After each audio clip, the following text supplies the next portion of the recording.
Ignorance is one of the most dangerous enemies of destiny because it operates quietly while appearing harmless.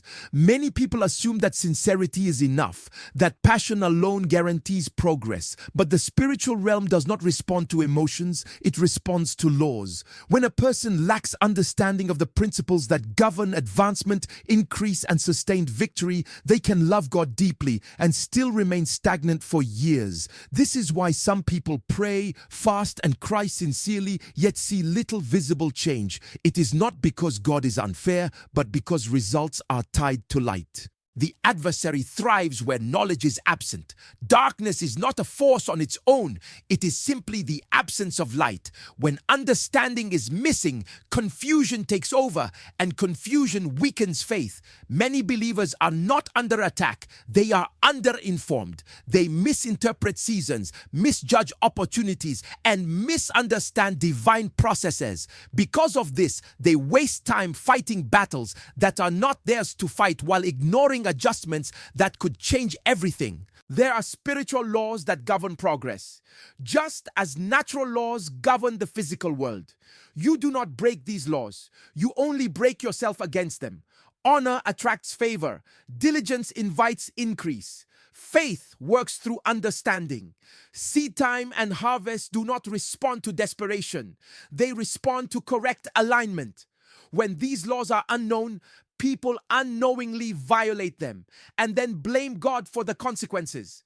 Ignorance turns prayer into frustration because prayer without light often becomes noise. One of the painful effects of ignorance is delay.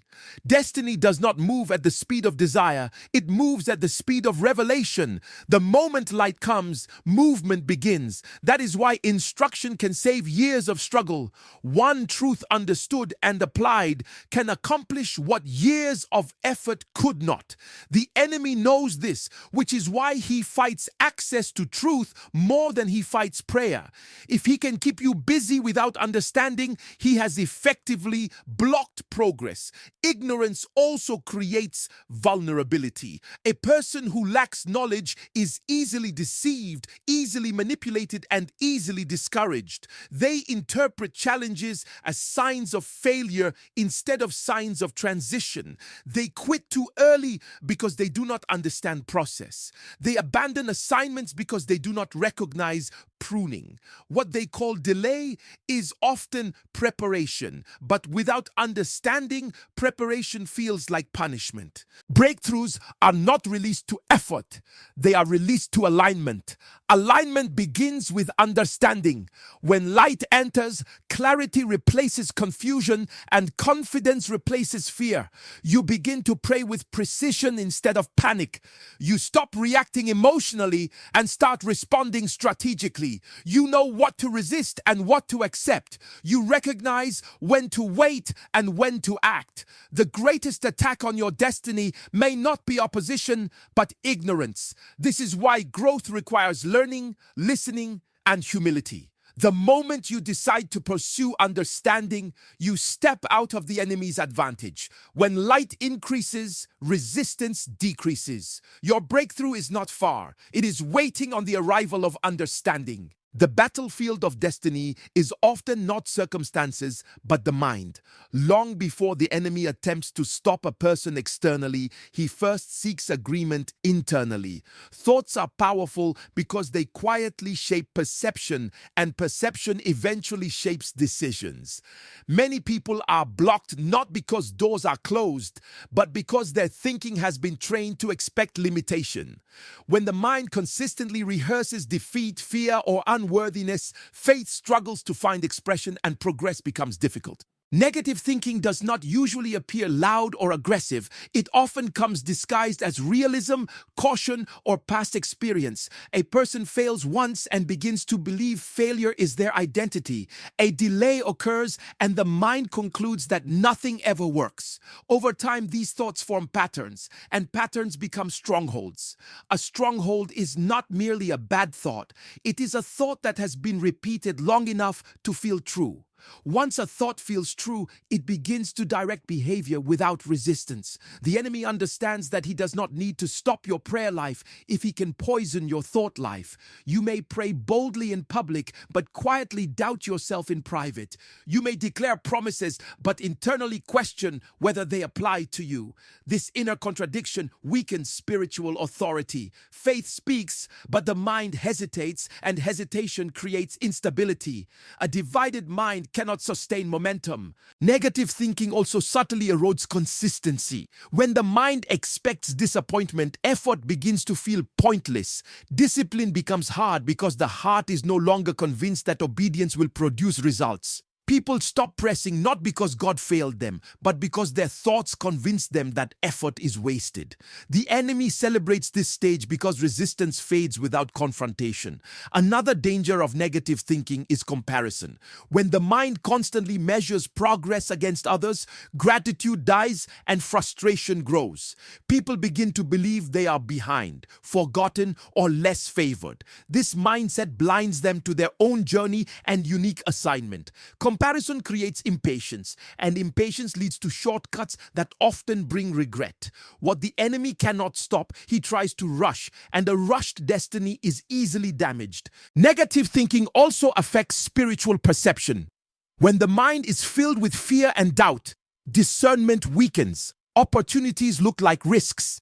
Divine instructions appear unreasonable. What is meant to elevate you feels threatening. This is how people talk themselves out of miracles. They analyze themselves out of obedience. They think so much that they stop moving.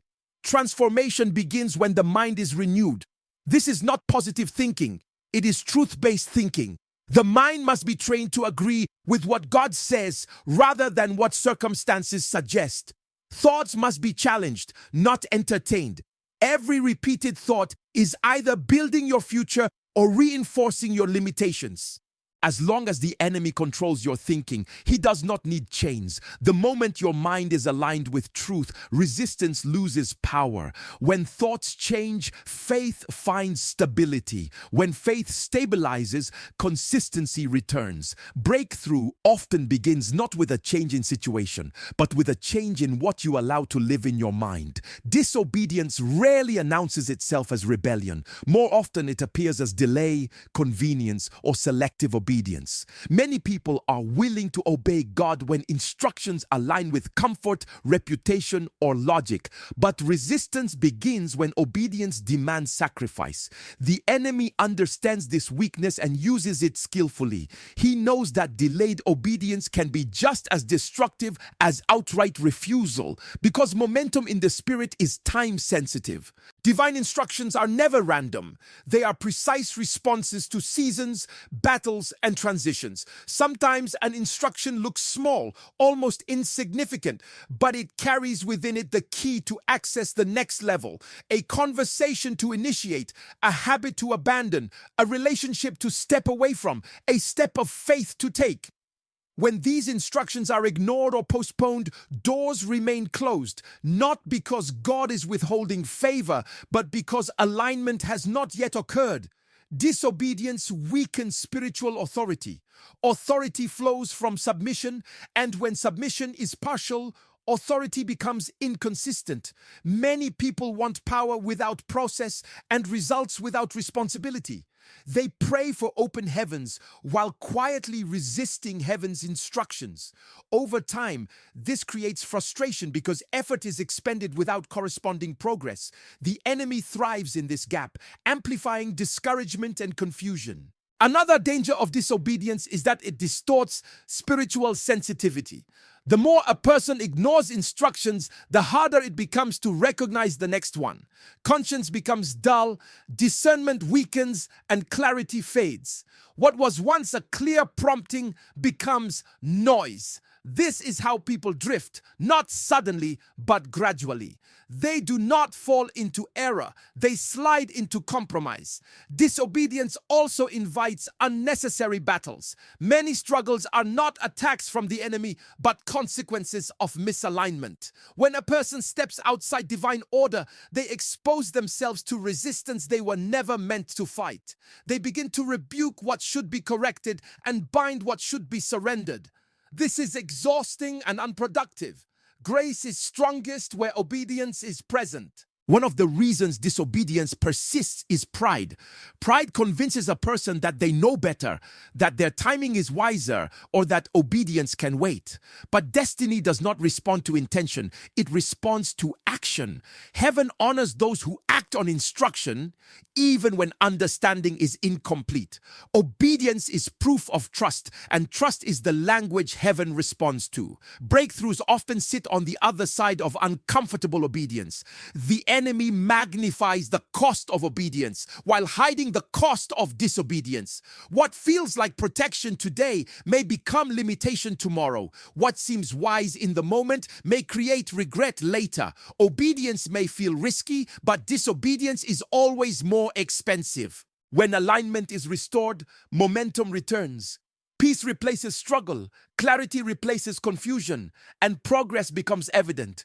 God does not require perfection. He responds to willingness. The moment obedience is embraced, even late, mercy accelerates restoration. Your breakthrough is not blocked by lack of prayer, but by lack of alignment. Obedience unlocks what effort cannot. Emotional wounds are silent prisons that many people carry while expecting freedom to manifest around them. Pain that is unhealed does not disappear with time. It only goes quiet until it begins to influence decisions, reactions, and perceptions. The enemy understands this deeply. He knows that a wounded heart is easily distracted, easily offended, and easily discouraged. That is why he prefers to wound rather than destroy. A wounded person can still pray, still serve, still believe, but their spiritual flow is restricted. Unforgiveness is one of the most effective tools used to block breakthroughs because it creates internal resistance. When bitterness is present, the heart becomes heavy and spiritual sensitivity is reduced. Prayer loses depth. Worship loses freedom. Faith becomes strained. Many people are asking God to lift them while holding tightly to pain they refuse to release. Heaven is always willing to pour, but the vessel must be open. A closed heart cannot receive fully. Offense is dangerous because it feels justified. People replay events, words, and betrayals, convincing themselves that their anger is reasonable. But justification does not equal permission. What was done may have been wrong, but holding on to the wound gives the enemy continued access. The pain becomes a reference point, shaping expectations and reactions. People begin to approach new relationships with suspicion, new opportunities with fear, and divine instructions with hesitation. Unhealed wounds also distort identity. A person begins to see themselves through the lens of rejection, betrayal, or failure.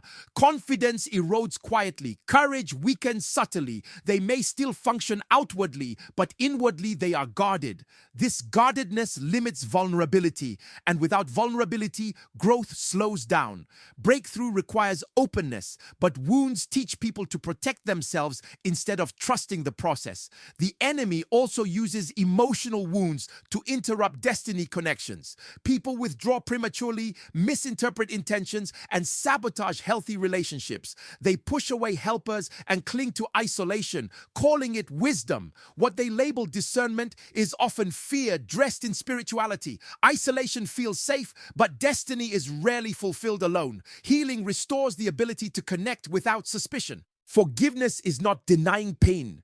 It is refusing to let pain have the final word. It is a decision, not a feeling.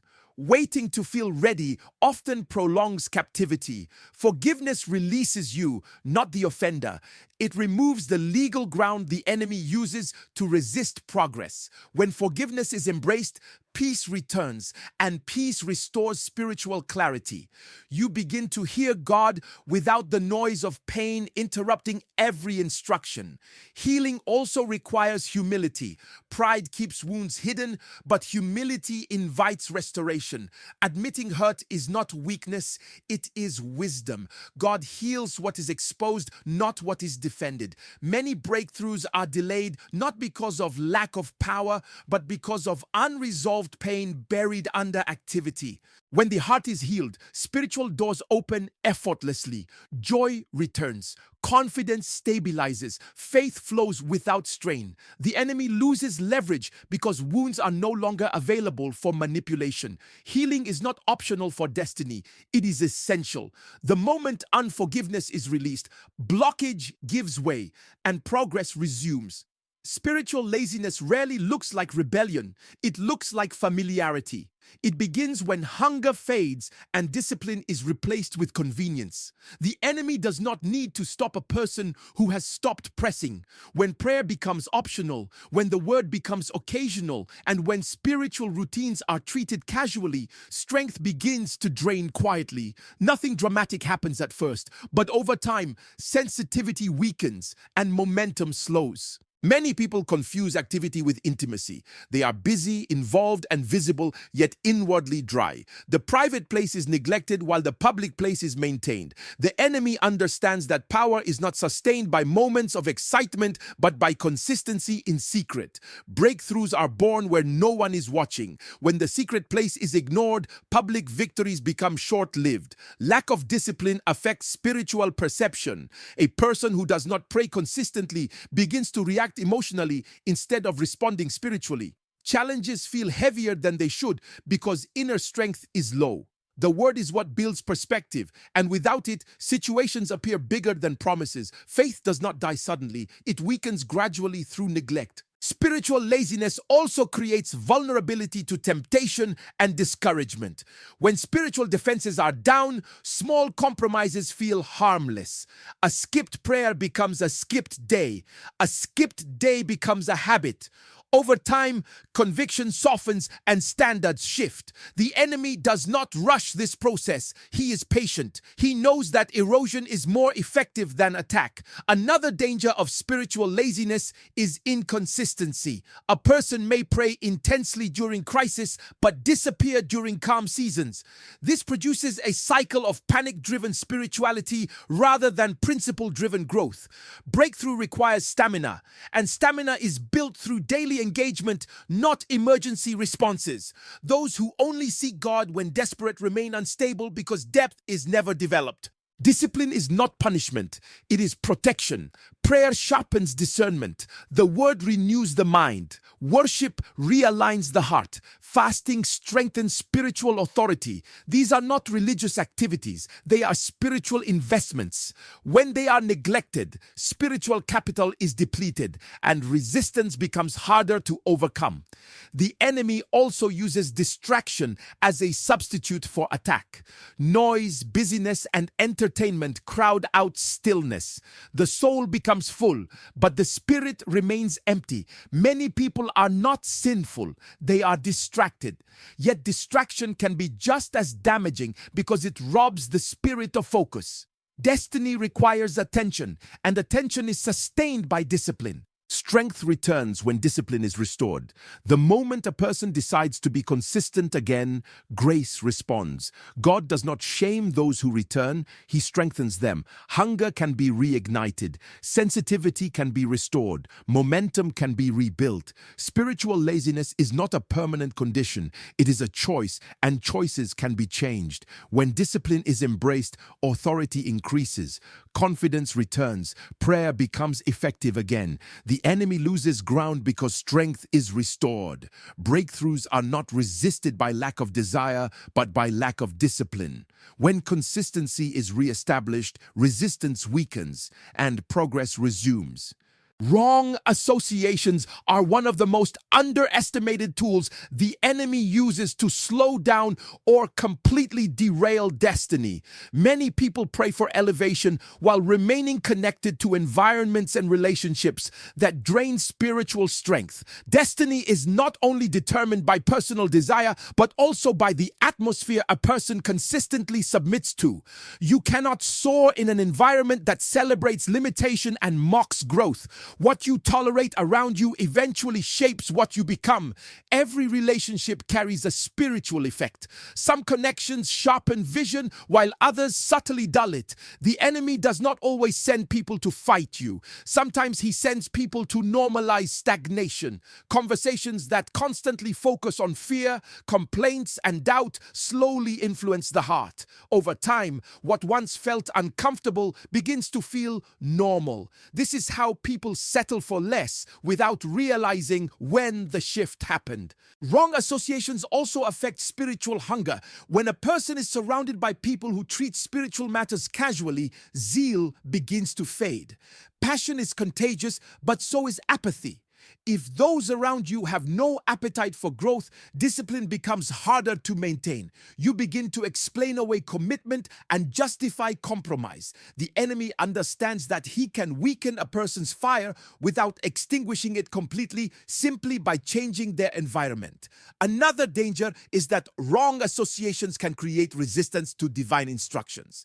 God may be speaking clearly, but voices around you introduce doubt and fear. Instead of encouragement, you receive caution disguised as wisdom. Instead of faith, you hear practicality without vision. Over time, these voices compete with the voice of God, making obedience feel risky and unnecessary. Many destinies stall not because God stopped speaking, but because too many voices were given permission. Wrong environments also distort identity. A person begins to define themselves based on group expectations rather than divine assignment. Gifts are suppressed to avoid standing out. Dreams are downsized to avoid discomfort. Excellence is restrained to maintain acceptance. This is dangerous because destiny demands distinction. The enemy prefers a person who blends in rather than one who stands out. Separation is often misunderstood. It is not rejection, it is protection. It is not arrogance, it is alignment. God often changes a person's company before changing their level. This is not because people are evil, but because seasons change. Relationships that were suitable for one season may be harmful in another. Clinging to familiarity can delay transition and prolong struggle. Wrong associations can also drain emotional and spiritual energy. Constantly carrying others, explaining vision, or defending faith becomes exhausting. Strength that should be invested in growth is spent on survival. The enemy delights in this because exhaustion reduces resistance. A tired person finds it harder to hear God clearly or act boldly. Breakthrough often requires courageous decisions about relationships and environments. This does not mean abandoning everyone, but it does mean choosing alignment over comfort. When the right connections are embraced, growth accelerates. Faith is strengthened, vision is protected, momentum increases naturally. When environment changes, perspective shifts, confidence grows, spiritual sensitivity sharpens. The enemy loses access because the atmosphere no longer supports his strategy. Your breakthrough is connected not only to what you believe, but also to who and what you consistently allow around you. Fear of change is one of the most subtle yet powerful weapons used to keep people trapped in familiar limitations.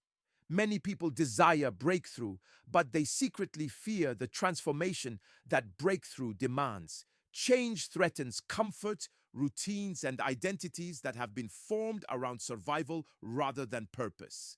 The enemy understands this and uses fear to magnify uncertainty, making stagnation feel safer than progress. The familiar, even when painful, often feels predictable. A person learns how to manage struggle, explain delay, and survive disappointment. Breakthrough disrupts these patterns. It introduces new responsibilities, new expectations, and new levels of accountability.